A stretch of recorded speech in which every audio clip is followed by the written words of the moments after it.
최근에 교회 안에 남자들과 모임하고 교제하면 남자들의 어깨에 무거운 짐이 있음을 듣습니다. 예를 들면 직장에서는 이제 40대 50대가 주로 만났었는데요. 실력 있는 후배들이 치고 올라오고 이제 자신은 존재와 쓸모없는 이렇게 위치로 내려가고 있다는 고백이고요.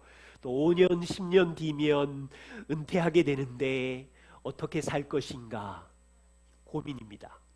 그리고 부모님들은 이제 연세가 70세, 80세 많아지시니까 당뇨, 무릎, 관절, 치매, 질병 여기저기 고생하시거든요. 그래서 자녀로서 어떻게 부모님을 도와야 될지 난감하다는 고백입니다.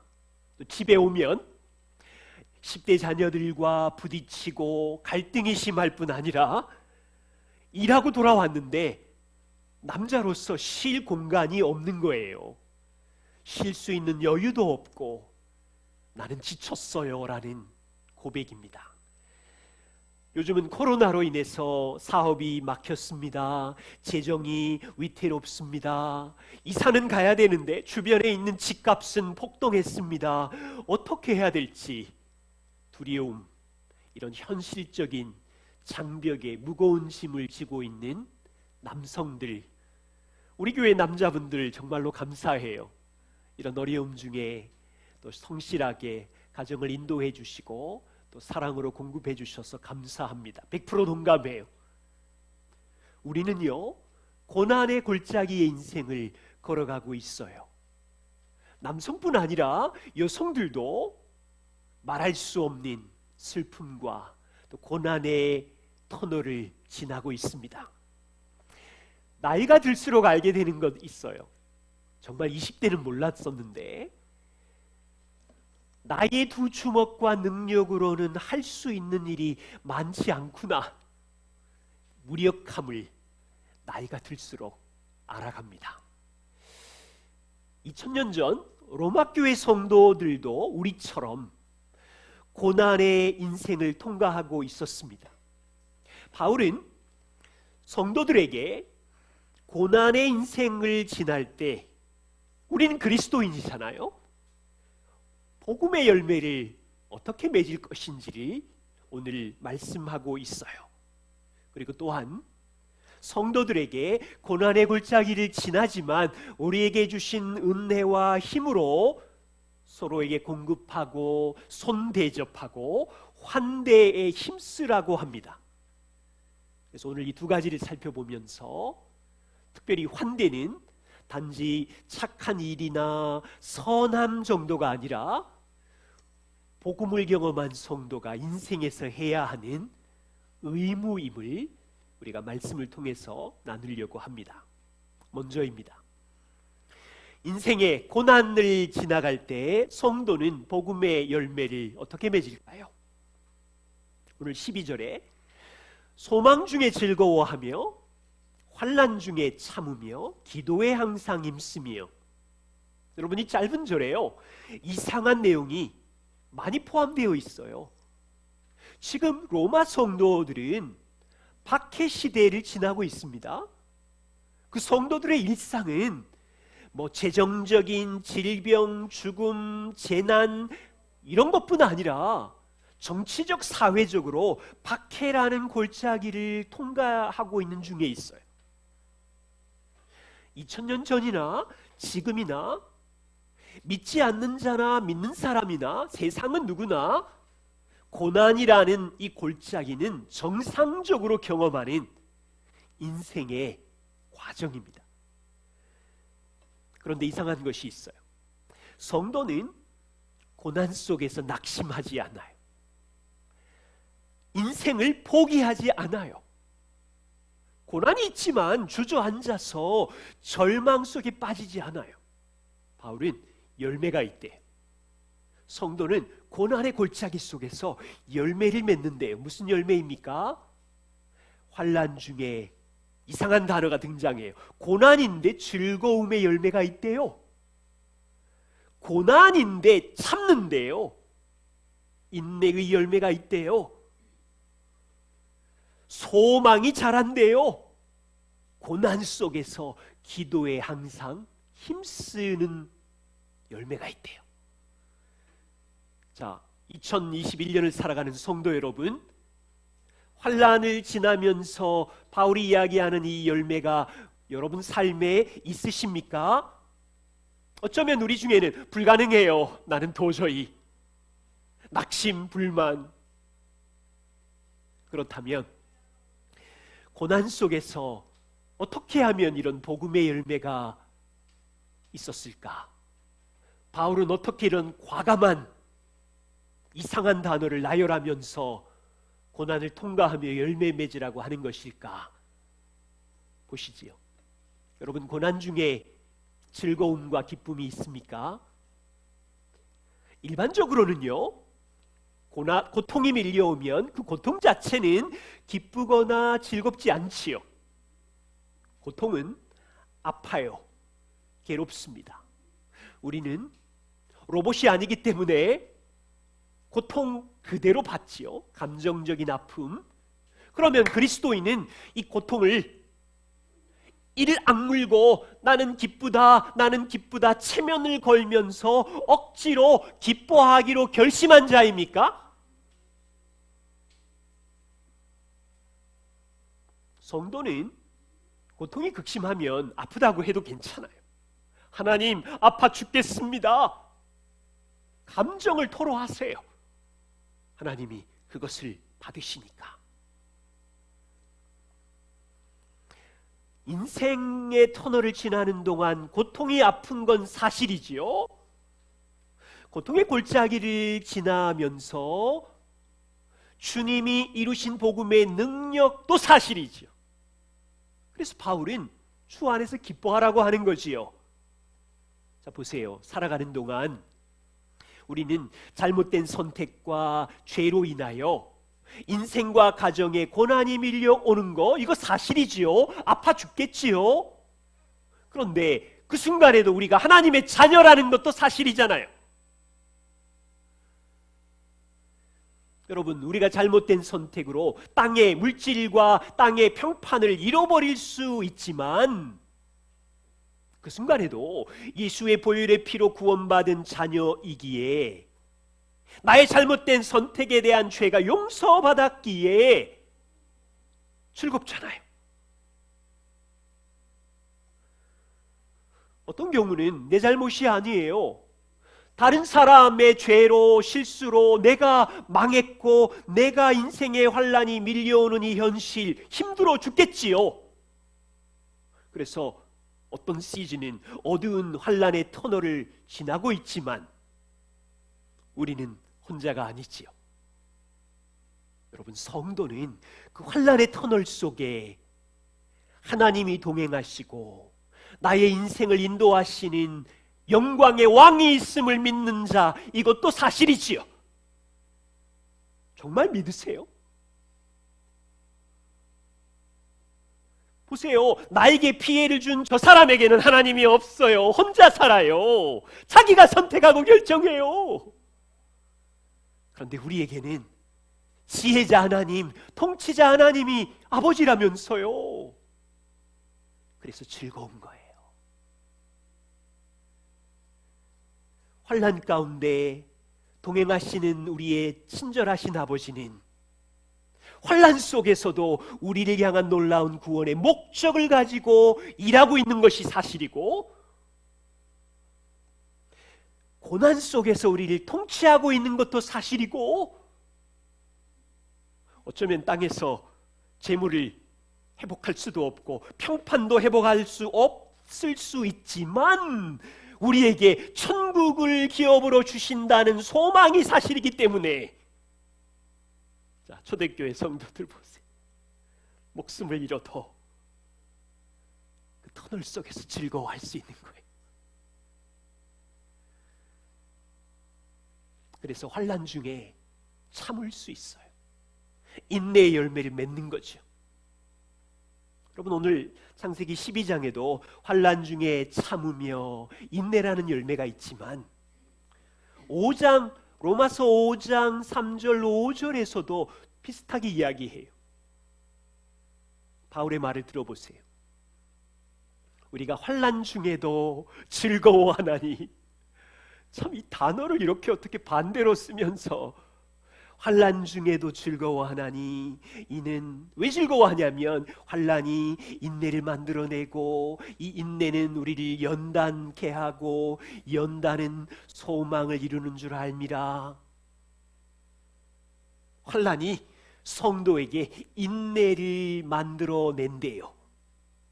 보세요. 많은 사람들에게 환난은 내 인생 꼬였어, 분노와 불평을 가져오지만, 성도들에게 밀려오는 고난은 물론 우리가 약해서 하나님의 선하심을 의심하고 분노하기도 하지요. 그렇지만 우리 안에 계시는 성령님이 우리 속에서 견디게 하고 참게 하고,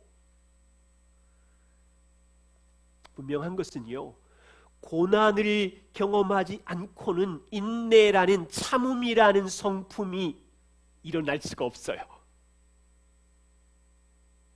여러분, 주님을 닮고 싶으시다면서요. 야고보 사도가 이렇게 말해요. 형제 여러분, 여러분의 삶에 지금 여러 가지 시험을 당하고 있습니다. 환난이 여러 가지 왔습니다. 그렇지만 온전히 기쁘게 여기십시오. 그 이유는 여러 가지 시험의 믿음의 시련이 물론 우리를 넘어뜨릴 위험이 있지만, 거기서 성령과 교제하면서 우리가 잘 견디면 인내라고 하는 예수님을 닮는 이 성품을 만들어내는 줄 우리가 알기 때문입니다. 여러분, 지금 여러 가지 인생의 골짜기를 지나고 있습니까? 확신을 가지고 성령과 교제하면서 인내라고 하는 예수 그리스도의 아름다운 인격을 만들어내는 기회로 삼으십시오. 환난의 골짜기에서 소망이 자랍니다. 정말 우리 안에 성령이 계시면 인생의 고난의 골짜기에서 성도는 낙심하거나 절망하지 않아요. 왜냐하면 우리 안에 일하시는 성령님이 낙심하고 절망하도록 절대로 내버려 두지 않아요.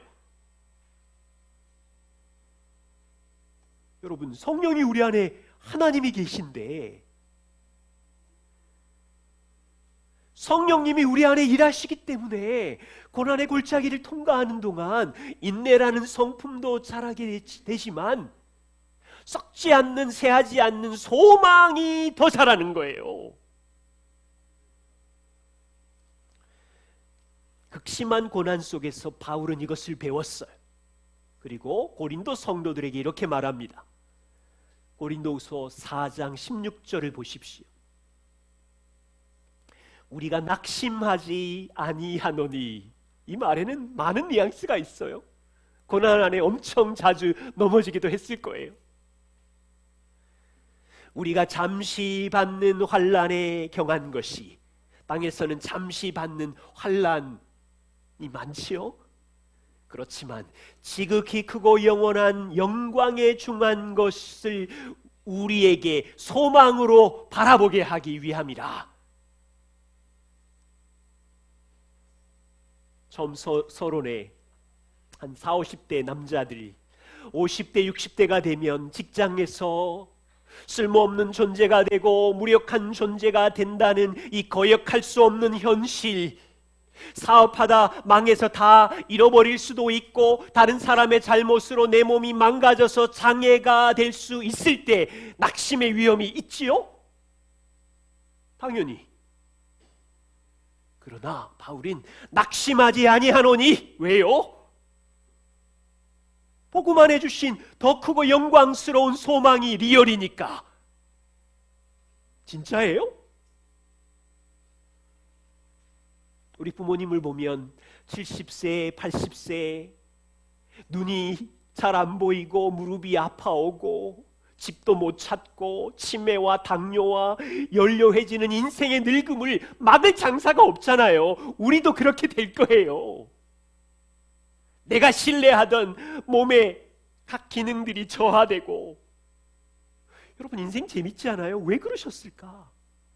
내가 건강하게 마음대로 쓰던 손, 팔, 다리, 눈, 귀, 이게 늙음을 막을 수 없게 왜 하셨을까?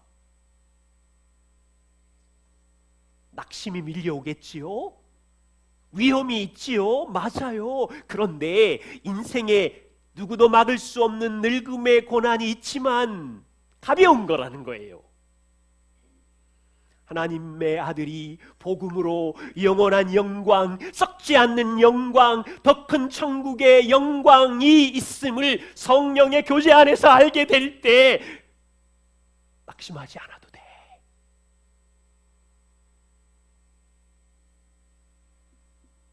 고난을 통과할 때 기도에 항상 힘쓸 수 있는 거지. 우리는 고난 안에서 하늘의 아버지께 기도할 수 있어요. 여기서요, 기도에 항상 힘쓰라는 이 말은 기도를 24시간 내내 하라는 말이 아니에요. 좀 쉬운 말로는 꾸준히 기도해라, 기도에 헌신해라, 삶의 기도의 근육과 훈련이 정기적으로 힘써라, 이런 의미지요. 좀 다르게 말하면 식사할 때만 기도한다, 기도에 힘쓰는 거 아니지요? 주일날 오셔서 예배 시간에 기도하는 것이 전부이고 하루를 마치고 잠자리에 들기 전에 짧게 드리는 기도 정도는 기도에 힘쓴다고 말할 수 없지요. 어떤 분들은 주차장 가실 때마다 주님, 나한테 편한 주차 자리 주세요. 자기 편리를 위해서. 인생의 잔잔한 날은 기도를 쉬다가 안 해요. 평안하니까. 삶의 위험이 찾아오면 주여 살려주십시오, 이것도 기도에 힘쓴다는 의미가 아니에요. 이런 기도는 나쁜 것은 아니지만 기도에 항상 힘쓰라는 의미는 인생의 형통한 날이든 평온한 날이든 곤고한 날이든 환난의 날이든 내 힘과 지혜로 할 수 없음을 알고요, 하나님을 꾸준히 의지하고 습관적으로 간구하며. 조심하셔야 돼요. 기도의 장애물 중에 하나는요, 자기의 삶에 일상적으로 너무나 평온한 것이래요. 평온하면 기도하지 않는데, 우리는 평온한 날 기도에 항상 힘쓰면서, 또 곤고한 날, 환난의 날 기도에 힘쓰면서 주님을 의지하라는 의미입니다. 혹시 우리 중에 혹독한 환난을 통과하고 계신 분이 있습니까? 그런 환난은 인생의 손님처럼 찾아오잖아요. 우리 삼리공동체 방에, 묵상방에 올렸던 스펄전 묵상록의 한 대목을 소개합니다. 스펄전 목사님이 이렇게 묵상을 하셨어요. 의인에게는 항상 복이 있습니다. 여러분, 우리가 의인이죠? 그리스도의 복음으로. 성도는 이 확신에 대해 감사해야 합니다. 이 말씀은 때가 지정되어 있지 않기 때문에 모든 때를 가리킵니다. 모든 날, 모든 조건들과 모든 상황 속에서 의인에게 복이 있을 것입니다. 그에게는 더 이상 상상할 수 없는 최고의 복이 주어질 것입니다. 자, 의인에게 어떤 복이 있습니까? 6가지. 그는 가장 좋은 음식을 먹고 삽니다. 날마다 예수 그리스도의 살과 피를 먹으며 교제합니다. 그는 가장 좋은 옷을 입고 있습니다. 성취나 행위가 아니라 그리스도의 온전한 의의 옷을 입고 있습니다.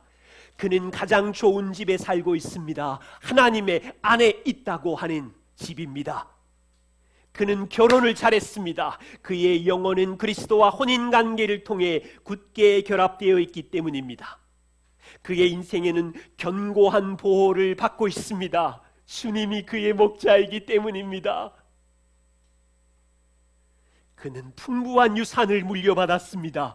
천국이 그의 기업이기 때문입니다. 그러기에 의인에게 항상 복이 있습니다.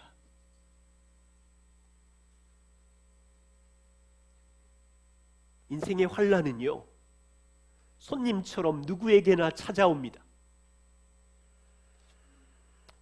여러분, 우리가 복음 안에서 의인이 된 것 진실로 믿는다면 스펄전 목사님의 이 말씀처럼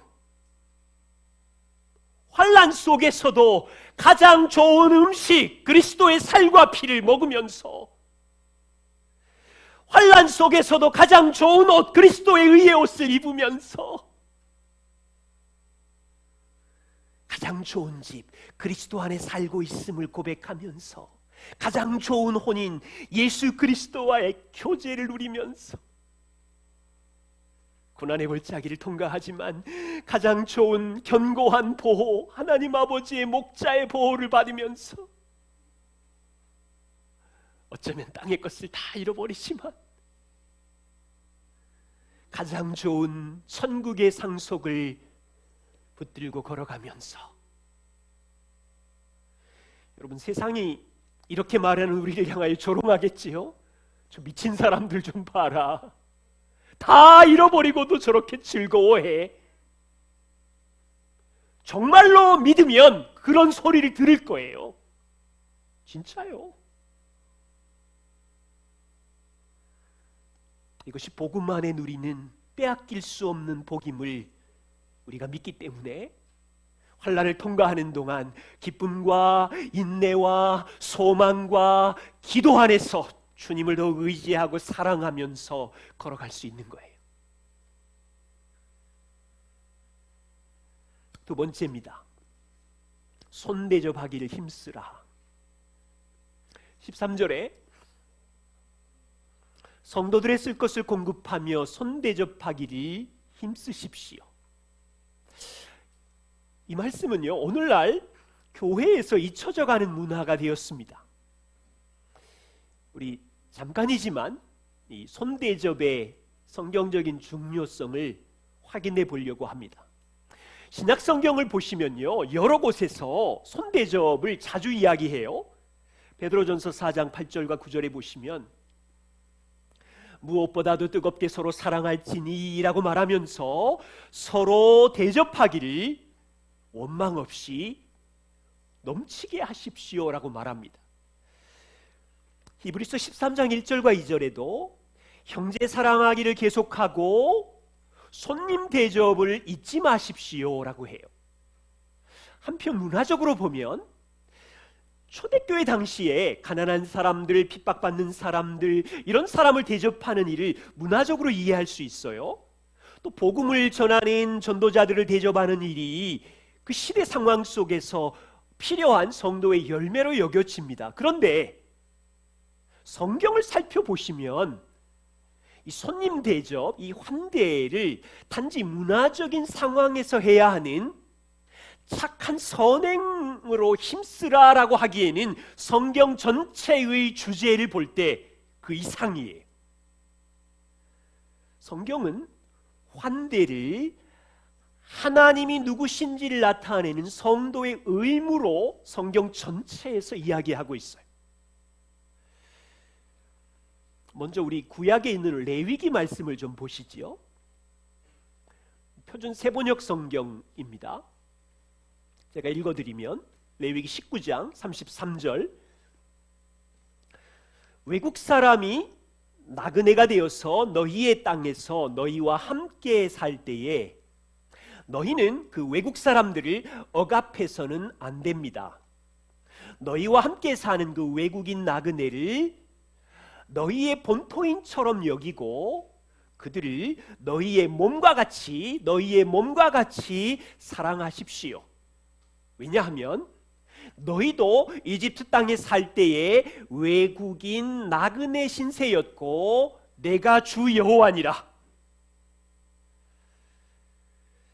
하나님은 이스라엘 안에 살고 있는 외국인을 너희의 몸과 같이 사랑하고 환대하라고 하시는데, 그 동기가 뭐냐면 너희도 옛날에 애굽 땅에 있을 때 나그네 외국인 신세였기 때문에 압제받는 노예들 나그네였는데 지금은 아니다. 하나님이 너희를 구원하셨고 하나님이 너희를 사랑하셨고 하나님이 너희를 환대해서 이제는 너희가 하나님의 자녀, 백성, 언약의 사람들이 되었다. 너희가 이 하나님의 환대를 받았으니 너희 땅에 있는 나그네들이 너희 몸처럼 사랑해라. 여러분, 이제 그러면 하나님이 이스라엘에게 구원이라는 사랑이라는 환대를 베푼 이유가 무엇일까요? 자, 이스라엘이 열방의 모든 나라들 중에서 정직하게 도덕적으로 월등했기 때문에 하나님이 이스라엘을 사랑하시고 환대하셨나요? 에스겔이 이 역사를 어떻게 해석하는지 한번 잘 보십시오. 에스겔 20장 8절과 9절입니다. 에스겔이 이스라엘이 애굽에 있을 때를 해석합니다. 이스라엘 백성이 내게 반역하여 내 말을 즐겨 듣지 아니하였고 그들의 눈을 끄는 바 가증한 것을 각기 버리지 아니하였고 이스라엘 백성들이 애굽의 우상들을 떠나지 아니하였으므로, 자, 이스라엘이 도덕적으로 월등하지 않았지요. 그래서 하나님이 말하기를 내가 애굽 땅에서 이스라엘에게 나의 분노를 쏟으며 그들에게 진노를 이루리라 하였노라. 보세요. 이스라엘은 전혀 하나님의 사랑과 환대를 받을 자격이 없었어요. 하나님께 반역했고 하나님의 말씀을 듣지도 않았고 가증한 것을 버리지도 않아서 당연히 하나님의 분노와 형벌을 쏟아서 진노하는 것이 합당했는데, 자, 그러나 하나님의 이름의 영광을 위하여, 쟤네들은 자격이 없는데, 그러나 하나님의 이름의 영광을 위하여 구원이라는 환대, 사랑을 베푸신 거예요. 이 환대를 받았으니 너희도 너희 땅에 있는 나그네들을 환대해라. 자, 보십시오. 구약 이스라엘 백성들이 나그네들을 압제하지 않고 환대해야 되는 동기가 여기 숨어 있습니다. 세계 역사에서 가장 엄청난 하나님의 환대를 이스라엘이 받았기에 너희 회중 안에 살고 있는 외국인들을 너희 몸처럼 사랑하고 환대해서 너희의 그런 삶을 통하여 하나님이 얼마나 사랑과 베품과 친절이 있는지를 보여주라는 동기입니다. 우리는 신약 성도이죠. 왜 우리에게 환대가 중요합니까? 2000년 전에요, 유대인에 있는 그 학자 벤 시라라고 하는 집회서를 쓴 이분이 이렇게 말했어요. 너희 집에 아무나 초대하지 말아라. 왜냐하면 교활한 속임수가 많기 때문이다. 외인들을 아무나 너희 집에 영접하면 그들이 너희 집에 와서 문제를 일으킬 것이고 너는 너의 가족에서 외인이 될 것이다. 쫓아낼 거야. 그래서요, 초대교회 때 이방인하고 교제하는 일이 금지되어 있었어요. 일반적인 지혜지요. 자, 그런데 하나님의 아들이 이 땅에 오셔서 어떻게 사셨습니까? 사복음서를 살펴보십시오. 예수님은 죄인들과 세리들을 환영하셨어요. 예수님은 동네방네 다니며 소외된 자들, 병든 자들의 친구였어요. 부한 자나 가난한 자나 남자나 여자나 예수님은 사랑하고 환대를 베풀고 교제했어요. 그 동네와 그 도시에서 낙인 찍힌 왕따들, 망가진 죄인들 차별 없이 식사하고 하나님의 환대를 베푸는 일에 사복음서가 그런 내용으로 가득 차 있죠. 이 차별 없는 사랑과 환대를 보고는 바리새인과 종교인들은 예수님을 불쾌해하고 꼴보기 싫어하고 조롱하고 손가락질하지요. 그리고 예수님이 죽기 며칠 전에 마태복음 25장에 양과 염소의 비유를 이야기하세요. 여러분 잘 아시죠? 마태복음 25장 한 부분을 읽습니다. 내가 줄일 때에 너희가 먹을 것을 주었고 목마를 때에 마시게 하였고 나그네 되었을 때에 영접하였고 헐벗을 때에 옷을 입혔고 병들었을 때에 돌보았고 옥에 갇혔을 때에 와서 보았느니라. 예수님은 십자가의 구원사역을 완성하기 전에 하나님의 나라 천국을 상속받을 자들이 누구인지를 말하고 있는데, 그들은 누구냐면 하나님의 사랑과 환대를 경험한 자들이 인생을 살면서 만나게 되는 지극히 작은 자, 줄인 자, 목마른 자, 나그네 된 자, 헐벗은 자, 병든 자, 옥에 갇힌 자에게 자비로운 환대와 사랑을 행한 자가 그 나라에 들어갈 것이다. 반대로 마귀와 그 사자들을 위해 예비된 영원한 불에 들어갈 사람들은 누구냐면 하나님의 자비로운 환대를 받았는데도 보여주지 못하는 사람들.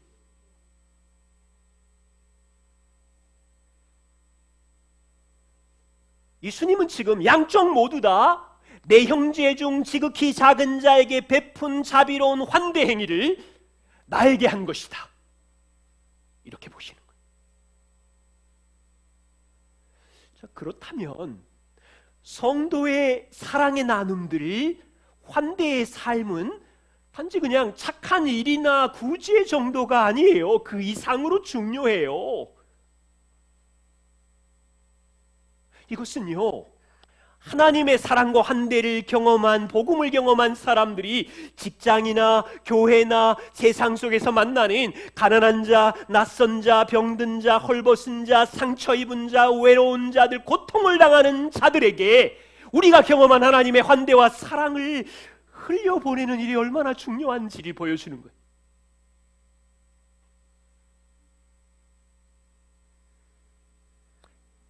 우리가 이 땅에서 사랑과 환대를 베푸는 건 저기 시청에서 훈장 받으려고 하는 것도 아니고 우리의 성취의 자랑, 착한 일이 아니라 성도의 환대는 동기가 이거예요.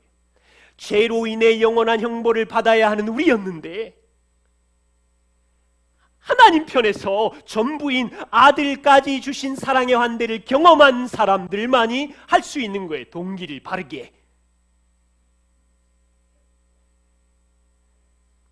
그래서요, 저와 우리가, 이 교회가 가난한 자와 도시의 헐벗은 자와 이런 사람들을 돌보고 환대하는 것은 세상의 박수를 받기 위함이 아니라, 우리의 평판과 이름을 높이기 위함이 아니라 하나님이 먼저 우리를 사랑으로 전부로 환대를 베푸셨기 때문인 것을 기억하면서 살아가는 동기인 거죠. 또한 여러분, 광야의 메마른 땅을 지날 때 하나님은 성도의 삶의 모든 필요를 채우시지요. 천국에 이룰 때까지 하나님은 우리에게 필요한 은혜를 공급하시면서 우리에게 환대를 베푸시지요. 인생 전부. 우리가 이것을 공급받으며 그분의 사랑과 환대를 흘려보내는 통로로 세상에 존재하는 거지. 안타까운 사실은 오늘날 교회와 성도가 이 복음의 동기로서 사랑하고 환대하는 것을 잊어버리고 그 환대와 섬김을 자기 의로 자랑으로 여기고 있다는 거예요. 그렇다면요, 어떻게 하면 하나님의 사랑을 흘려보내는 환대 문화를 세울 수 있을까요? 제가 이번 주에 환대와 구원이라는 책을 읽었는데요, 조슈아 지프라는 분이 이렇게 말했어요. 하나님의 환대 경험은 교회의 정체성의 핵심입니다. 우리는 하나님의 손님이자 친구입니다. 하나님이 우리에게 환대와 우정을 베풀기 때문에 교회는 서로에게, 그리고 신앙 공동체 밖에 있는 자들에게 환대를 제공할 수 있습니다.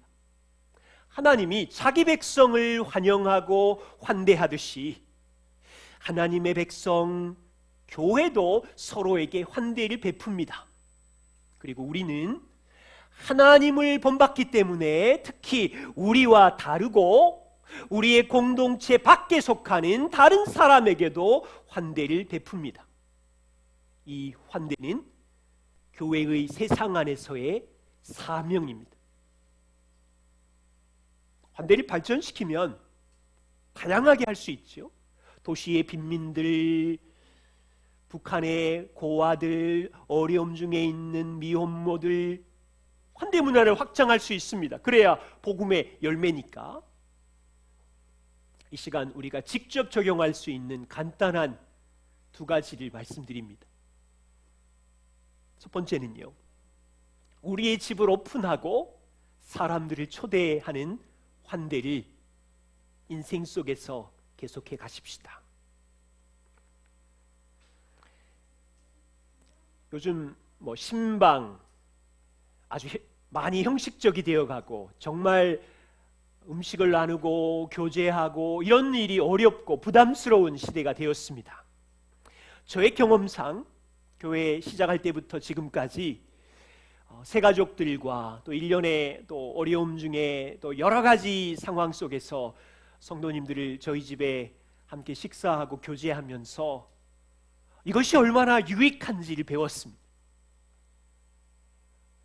처음 오시는 분도요, 집에 초대하고 한 2-3시간 음식과 대화를 나누면 이분이 어떻게 살았는지, 어떻게 두 분이 만났는지, 예수님을 어떻게 인격적으로 만났는지 많은 이야기를 들을 수 있어요.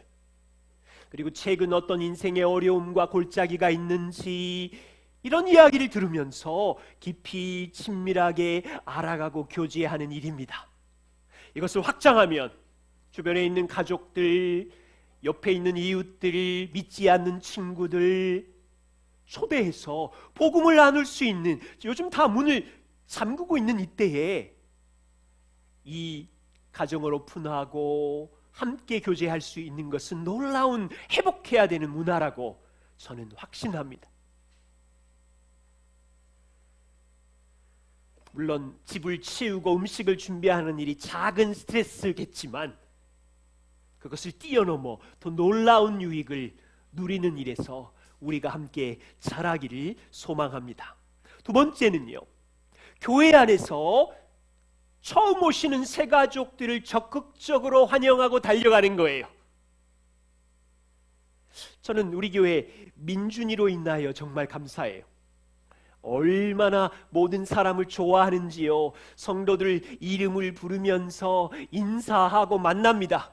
처음 온 사람이 오면요, 제가 같이 있다가 보면 민준이가 늘 와서 손을 흔들고 자기 이름을 말하고 너무 고마워요. 안 온 사람이 있으면 이름을 부르면서 왜 안 왔냐요? 안 보인대요. 여러분, 주일날 오실 때 지난주 어려움을 당한 그분이 오셨는지, 왜 안 보이는지 달려가서 교제하고 마음을 열고, 이것이 성도 안에 서로를 돌보는 환대인 거지요. 부탁합니다. 우리 교회 처음 오신 낯선 분들이 있다면 달려가 주세요. 그리고 적응하는 1달, 2달 동안 여러분의 시간과 에너지가 있다면 우리 집으로 초대해 주시고 주일날 오후에 만나 주시고 교회에 빨리 함께 한 몸이 될 수 있도록 환영해 주시는 거죠. 함께 이 소망을 품습니다. 하나님의 측량할 수 없는 사랑과 환대를 받았기에 우리 안에 죄의 자유함, 은혜의 감격이 있기 때문에 이것을 주체할 수 없기 때문에 사람들을 품고 열고, 여러분, 주님의 은혜교회 성도들 이제 복음의 열매가 많습니다. 여러분들이 가정을 열고 환영하면 여러분 안에 있는 삶의 기쁨과 경험과 복음의 자유함이 친구들에게, 가족들에게 흘러갈 거예요. 시간과 약간의 에너지가 많이 필요하지만 그렇게 복음의 은혜의 통로가 되어 주십시오. 우리 중에 환난의 골짜기를 통과하는 분이 계십니까? 서로 돌보고 위로하십시다. 또한 성령 안에 교제하면서 오히려 그 환난의 무대 위에서 기쁨과 인내와 소망과 기도의 열매가 넘치기를 응원합니다. 그리고 하나님이 우리를 환영하셨기에 지극히 작은 자에게, 일상을 살아가면서 만나는 소외된 자에게 내가 경험한 환대를 베풀어 주는 이 일에도 성장해 갈 수 있기를 소망합니다. 기도하겠습니다.